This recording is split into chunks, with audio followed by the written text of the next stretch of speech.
Assalamualaikum warahmatullahi wabarakatuh. Untuk khususnya kelas 8 tetap semangat ya. Tetap jaga kesehatan biar kalian mau mengerjakan apapun itu serba enak.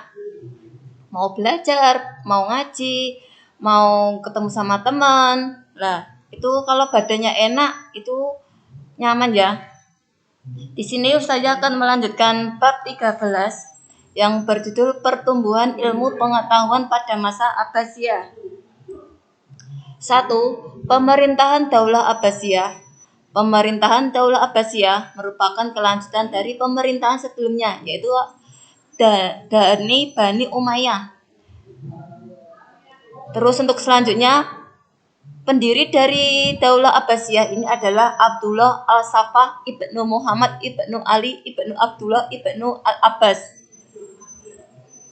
Berdasarkan perubahan pola pemerintahan dan politik, para sejarawan biasanya membagi masa pemerintahan menjadi 5 periode. Nah, untuk sejarawan ini artinya ahli sejarah ya. Periode pertama 132 sampai 232 Hijriah.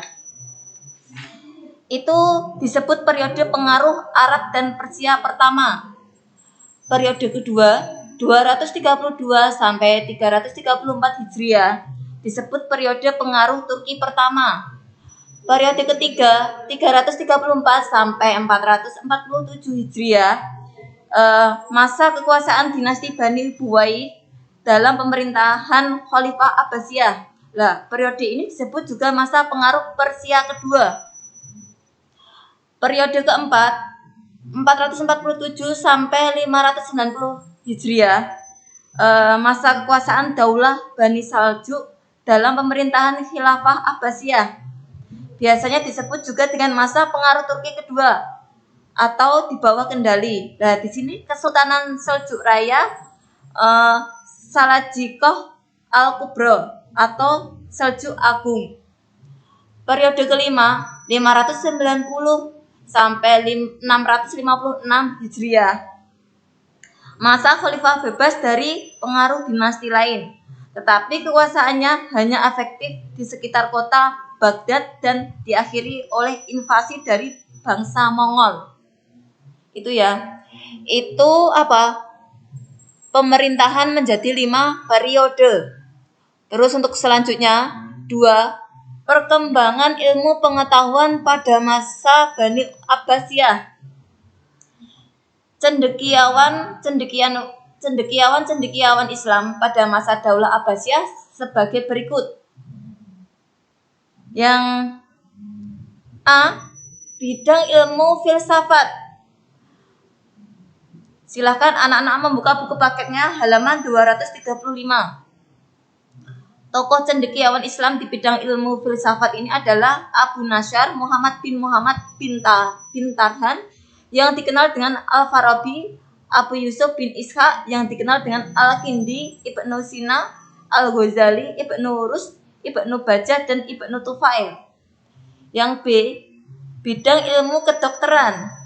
Tokoh cendekiawan Islam di bidang kedokteran ini adalah Jabir bin Hayyan yang dikenal sebagai Bapak Ilmu Kimia. Hunayan bin Ishaq yang dikenal sebagai ahli penerjemah buku-buku asing. Ibnu Sahal Ar-Razi atau ahli penyakit campak dan cacar.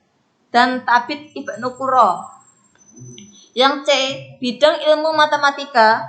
Tokoh cendekiawan Islam di bidang ilmu matematika ini adalah Muhammad bin Musa Al-Khwarizmi atau penemu huruf 0 yang dengan bukunya Algebra, Geometri Ilmu Matematika, Umar bin Farruhan atau bukunya Quadripartitum, Banu Musa atau ilmu pengukur permukaan, datar dan bulat. Terus untuk selanjutnya bidang ilmu falak. Tokoh cendekiawan Islam di bidang ilmu falak ini adalah Abu Masyar Al-Falaki atau bukunya Isbatul Ulum dan Hayatul Falak. Terus Jabir Batani atau membuat teropong bintang. Raihan Bairuni atau bukunya Al-Afarul Baqiyah Ainil Khaliyah istirajul autad dan lain-lain. Bidang ilmu astronomi. Tokoh cendekiawan ilmu di bidang astronomi adalah Al-Khwarizmi atau pencipta astrolabe, Al-Gotani atau Al-Bettanius, Al-Fargoni atau Al-Fragenius. Yang bidang ilmu tafsir.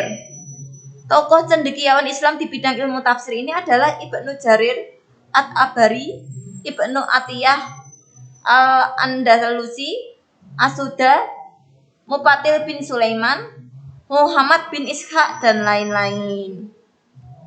Terus untuk selanjutnya, bidang ilmu hadis. Tokoh cendekiawan Islam di bidang ilmu hadis ini adalah Imam Bukhari, Imam Muslim, Ibnu Majah, Abu Daud, At-Tirmidzi dan lain-lain. Bidang ilmu kalam atau tauhid. Tokoh cendekiawan Islam di bidang ilmu kalam ini adalah Wasil bin Atta, Abu Huzail Al-Alaf, Adam, Abu Hasan Al-Asy'ari, Hujatul Islam Imam Al-Ghazali. Nah, pembahasan ilmu tauhid semakin luas dibandingkan dengan zaman sebelumnya. Terus bidang ilmu tasawuf atau juga disebut ilmu mendekatkan diri pada Allah Subhanahu wa taala. Tokoh cendekiawan Islam di bidang ilmu tasawuf ini adalah Al-Qushairi dengan karyanya Ar-Risalatul Qushairiyah, Sahabuddin dengan karyanya Awariful Ma'arif, Imam Al-Ghazali dengan karyanya Al-Basut, Al-Wajiz dan lain-lain. Terus untuk para imam fuqaha atau ahli fikih. Tokoh cendekiawan Islam para imam fuqaha ini adalah Imam Abu Hanifah, Imam Maliki, Imam Syafi'i dan Imam Ahmad bin Hambali. Itu ya. Itu tadi perkembangan ilmu pengetahuan pada masa Bani Abbasiyah. Jadi ada perkembangannya ya dari bidang ilmu filsafat, kedokteran, matematika, falak sampai para imam fuqaha. Terus untuk selanjutnya, 3. Perkembangan kebudayaan pada masa Bani Abbasiyah. Pusat peradaban Islam pada masa Daulah Abbasiyah adalah Kota Baghdad, merupakan ibu kota negara kerajaan Abbasiyah. Nah, di sini didirikan oleh Khalifah Abu Ja'far Al-Mansur pada tahun berapa? 754 sampai 775 Masehi. Pada tahun 762 Masehi. Nah, kota ini terletak di tepian Sungai Tigris. Terus untuk Kota Samara. Letaknya di sebelah timur Sungai Tigris yang berjarak kurang lebih 60 km dari kota Baghdad.